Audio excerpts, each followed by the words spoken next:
Hello, my Bill 1000 Nation. How's everyone doing today?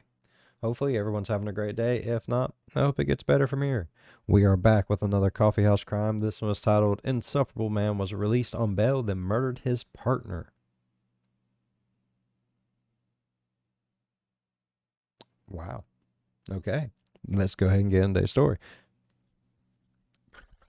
Nose is itchy. Go ahead, turn them lights down low. Put on something comfy, couple, something special. Let's get concerned. Very concerned.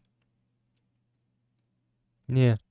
As a young single parent to a child, Claire was determined to find comfort in a loving partner. It's a shame that the man she wanted to believe was good turned out to be such a terrible monster instead. Even in her own childhood, she always saw the good in people. But unfortunately, Christopher McGowan was not to be underestimated. It would only be a matter of time before she experienced the true horror he could create. And unfortunately, Scotland's flawed judicial system would assist in all of this. What?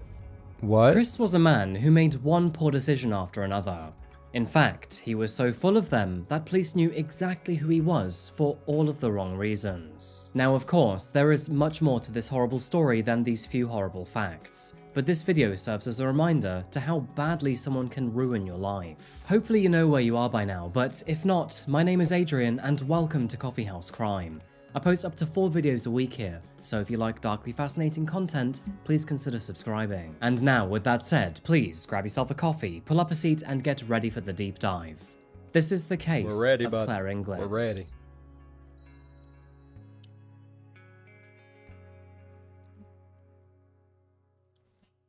Welcome back, folks. Oh my God, now, that's with our beautiful. previous case being so long, we're going to keep this one slightly more direct. If you cast your eyes north of England, you will find yourself in the beautiful mountainous terrains of Scotland.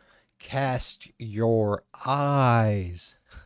Oh, I thought it said cast your eyes. I was like, why?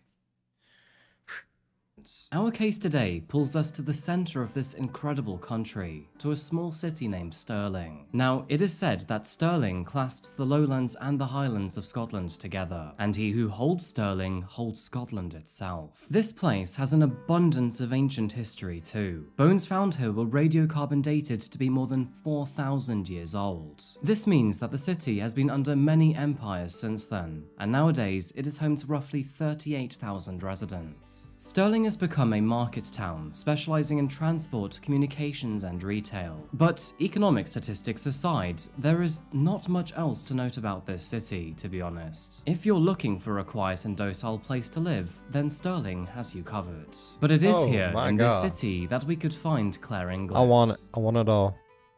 Born to her parents, Ian and Fiona Inglis, in 1993, Claire enjoyed a peaceful life without much discord. With a naturally loving personality, she aspired to become a childminder. And so, after graduating school, she attended university to study childminding. To her surprise, What's that? It was in June of 2014 that Claire What's child minding?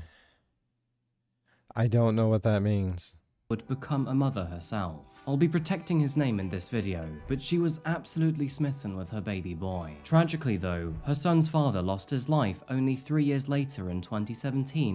If you know what a childminder is, leave it in the comments down below, please. I'm so confused. When he was involved in a car accident. Is it like a nanny? Or an au pair? Or teacher? I don't know. This, of course, unfortunately leaving Claire to raise him all alone. According to those who knew her, she lived for her son. Her days were scheduled around him, taking him to and from school, and generally just ensuring he had everything he needed to be happy. As a person herself though, Claire loved everything pink, and was described as a caring and bubbly person by friends and family alike. In short, she was a happy and outgoing young woman with a passion for helping others, looking after children, and appreciating all things Disney. The loss of her son's father was absolutely devastating news, but 2 years later, Claire was ready to start dating again, and it wouldn't take long for her to cross paths with another man. Unfortunately, sometimes opposites attract, and although Claire was kind-hearted and a lovely young woman, she found comfort in a man who was great at concealing his true colours. So, this is where I must introduce you to another deplorable person.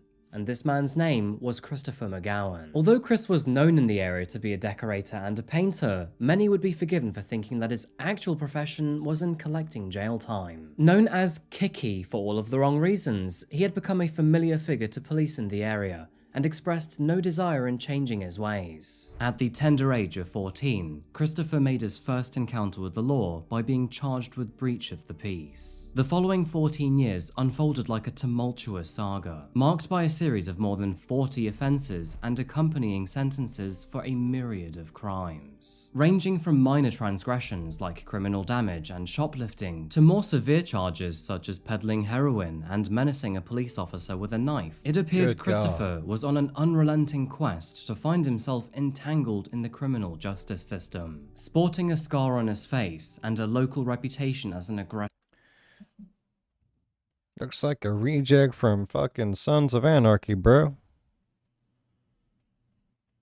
troublemaker and a man of crime, Christopher's relationship with Claire surprised many of those who knew of his checkered history. Actually, speaking after the fact, many described them as chalk and cheese. They had entirely opposite personalities, but despite this, they did share a mutual attraction for one another, an attraction which, over the weeks, would blossom into the early stages of a relationship. Claire's mother, Fiona, recalls the first time the pair had ever interacted. While walking around the city, Chris shouted at her on the street. At the time, Claire was glad to get away from him, so it did seem strange that, over the next couple months, they would end up together instead. In almost no time at all, Claire and Chris found themselves deeply entwined in a romantic relationship. And despite reservations and concerns expressed by her friends and family, Claire remained steadfast in her belief that deep down, he was a good man. Sadly though, when her parents voiced their own concerns, she would dismiss their objections as being overdramatic, labeling them as drama queens and expressing her confidence that, in time, he would change. On October the 3rd, 2021, Claire updated her status on Facebook to say, in a relationship. Sadly though, in the meantime, Chris and his behaviour again landed him behind bars. He was being held in Lomos prison, which was approximately 23 miles southwest of Stirling. Now, Claire visited him numerous times while he was locked away. I think that deep down, she knew that he was bad news, but she also felt confident that this could be the turning point in his life and their relationship. By now, he had amassed close to 40 charges over the years. No surprise, many of which were for breaching his bail conditions or breaching of the peace. Amidst his rather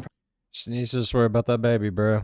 impressive catalogue of offences, including minor vandalism, hazardous driving and drug possession, were 3 charges of assault. One of these charges, dating back to the year 2014, was later described as having a domestic element, and so we can only assume this meant that he assaulted a loved one. To date, his longest jail term spanned just over 21 months, which is the price you pay after threatening an officer with a knife. It was during his time inside that, tragically, Christopher's mother passed away. When he spoke to social workers about this, he was adamant that this was the change he needed for his life. Now, Chris had no intention of attending his mother's funeral in handcuffs, and so he leaned on his blossoming relationship with Claire to prove he could be bailed out without any repercussions. As November 2021 arrived, Christopher remained incarcerated in HMP Lomos. And with his current charges coming from dangerous driving while attempting to evade police during a chase, he was set to be in here for quite a while. Nevertheless, Claire would faithfully visit him whenever possible. In the UK, facing criminal charges leads to either being held in custody until sentencing or being released on bail. The latter is typically reserved for cases when there's confidence in the individual's appearance in court and compliance with set conditions. And so it's quite strange that, despite Christopher's extensive legal history in Scotland, reports suggested a leaning towards his release. In this report, a social worker's assessment highlighted his challenging upbringing, emphasizing that most of his offences were considered to be low level. The reports also acknowledged his newfound relationship with Claire, noting its positive impact on him. Christopher claimed that it motivated him to abstain from alcohol and Valium, opium, both of which were substances that had fueled his past offences.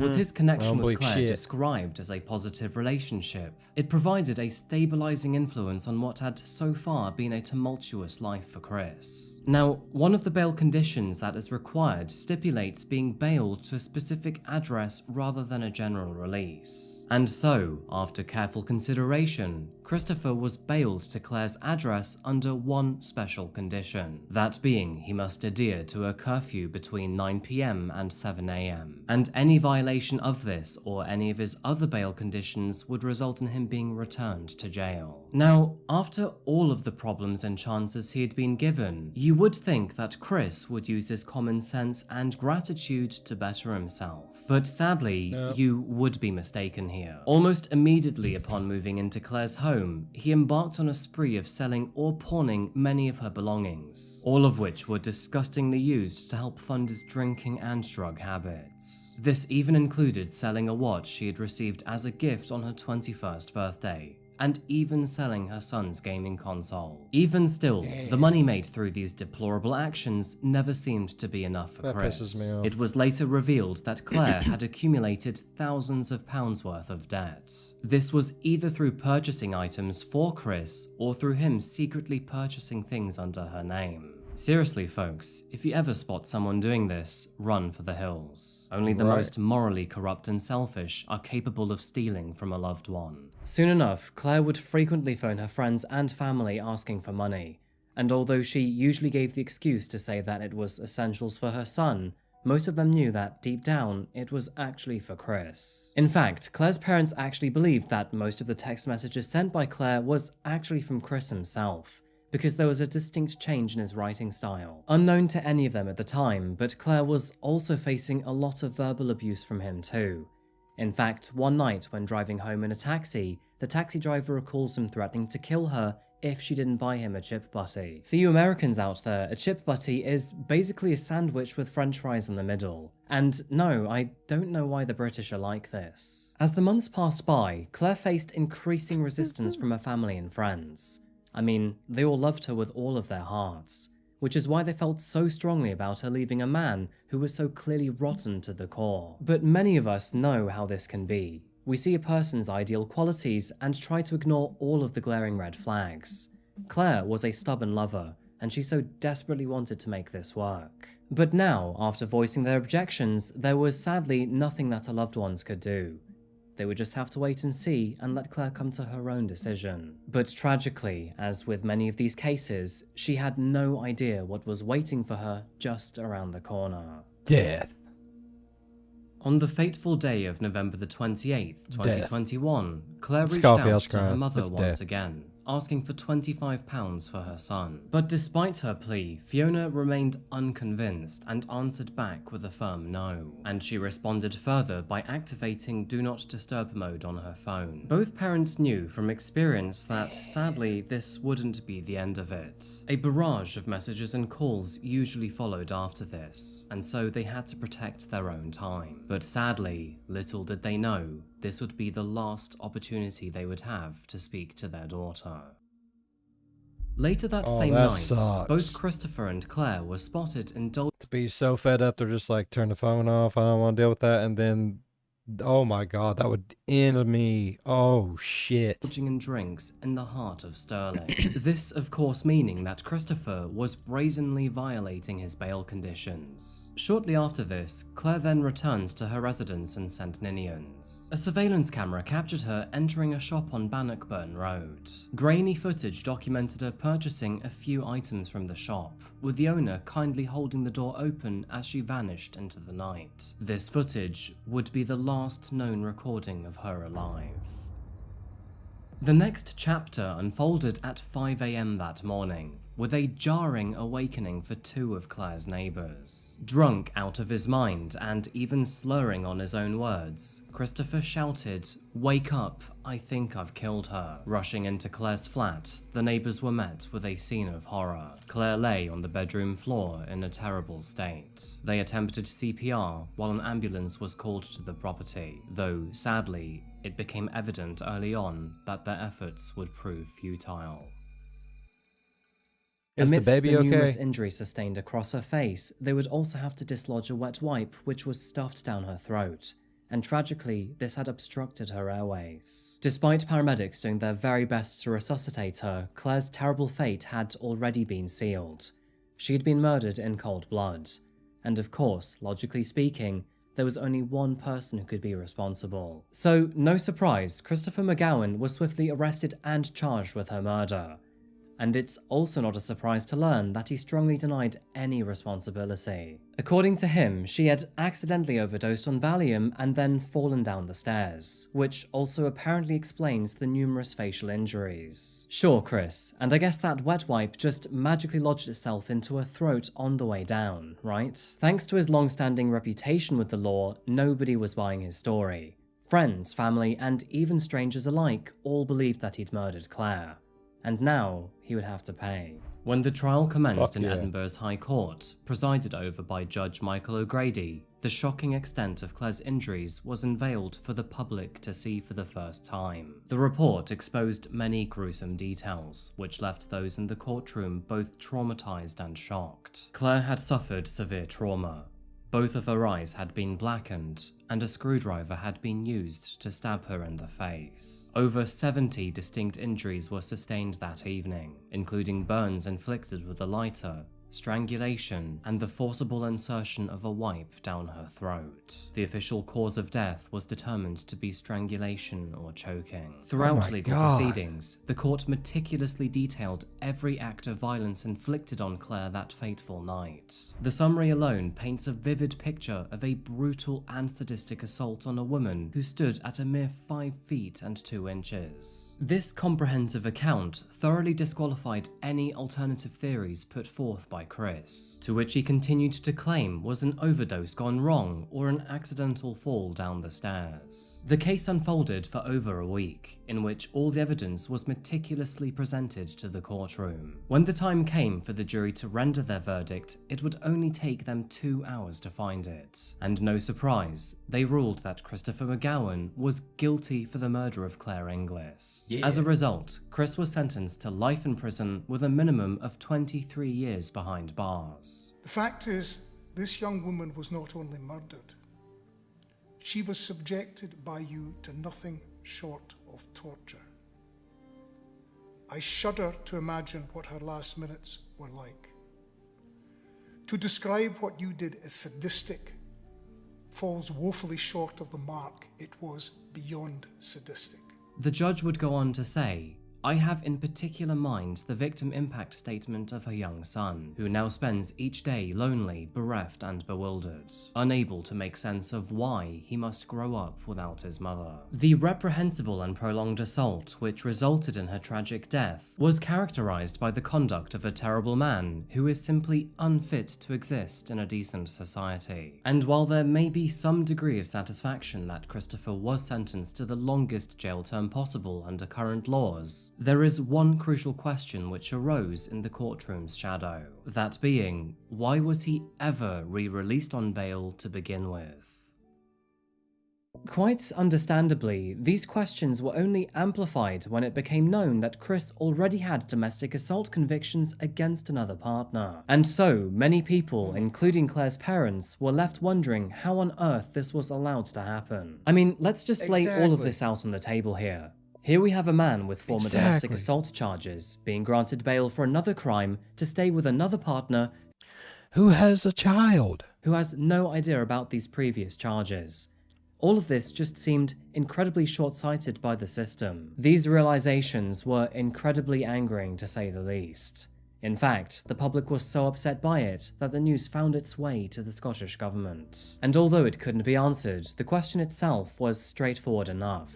Why was an abuser granted bail into the home of a partner and a young child? In a statement to the court, Claire's father said, "He should have never been put in her flat with my grandson and Claire, not with the criminal record he has." Both then and now, the prevailing sentiment is undeniably difficult to dispute. How could a habitual criminal with a history of repeatedly breaching bail even be under consideration as a candidate in the first place? Moreover, what information allowed the judge to grant him bail anyway? The social worker who was responsible for these recommendations, who also emphasized the positive impact of a new relationship and his determination to overcome substance abuse, still remains unnamed to this day. While acknowledging the tragic outcome, a follow-up Probably in their best interest not to be named. I have some feeling someone's gonna beat the shit out of them when they found out.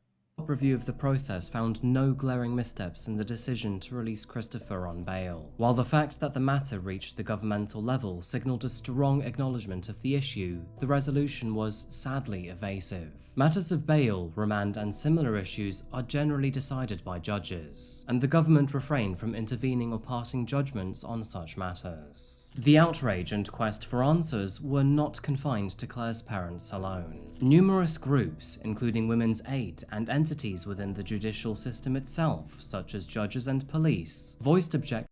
Did that say battered, strangled, and burned? Oh my god.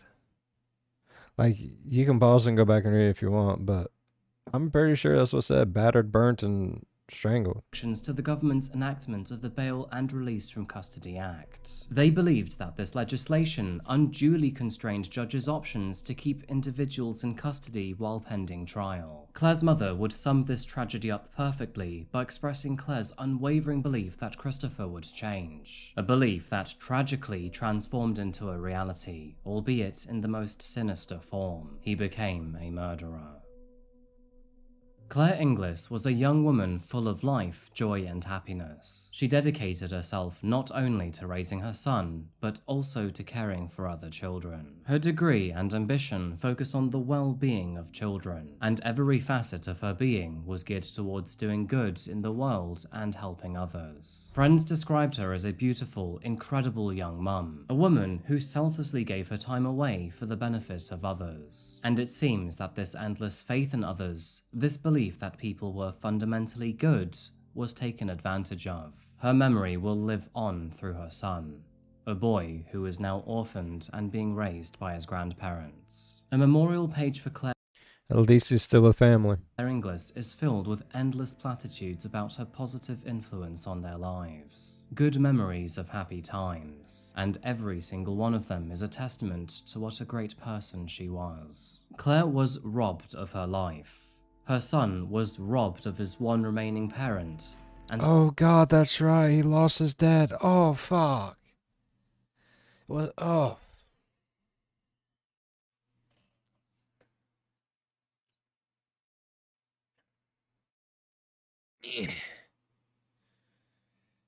Yes, I just ripped my own face off and threw it away. That's how I feel right now. Fucking coffeehouse crime every fucking time, bro. I'm like, motherfucker. their family lost a very loving daughter. It should never take a tragedy like this to have the legal system reassess their conduct. But we can only hope that another life can be saved with the hard lessons learned from this tragic affair. Those who love her carry her love for the light in life, and the words inscribed on a bench in her memory sum all of this up very well. Always loved, forever missed, never forgotten. We will look for you in rainbows. A while ago, one of my closest friends said to me, "Adrian, when you look at someone through rose-colored glasses, all of those red flags just look like flags." Okay, and this may have originated from BoJack Horseman, but I find the saying to be incredibly powerful and accurate, especially in Claire's case. Hopefully, this quote may now stick with you too. And should you ever need it in the future, may it be the small voice that will remind you of the self-respect that you deserve. Anyway folks, so concludes today's video. Man, that was deep. I love BoJack Horseman. I really enjoyed today's video, and the man does have a point. Sometimes the lost cause is just a lost cause. Good intentions and whatnot. Alright, like I said, I really enjoyed today's video. If y'all enjoyed today's video as much as I did, please go down there and hit that thumbs up. It really helps the channel grow. And while you're down there, going over and smack that subscribe button. Become part of the Bill 5000 Nation. We do some crazy shit here, bro. And if you want to know when that crazy shit happens, ding that bell. It'll let you know when my premieres come on, and you can join me in the chats. If you really want to help the channel grow and all that good stuff, the link's in the description. Go on down there. Check out the store. Got some amazing merch up. Some of the best stuff out there. Can't tell me otherwise unless you check it out for yourself. As always, be good to one another. I'll see you in the next one. Bye bye.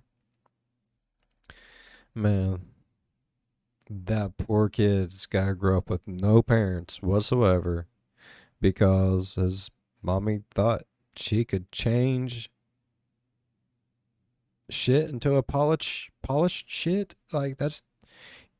She tried to kiss a turd and turn him into a prince. And all it did was just get more shit. Now there's just shit everywhere. I'm telling you, the meaning of life. Shit everywhere.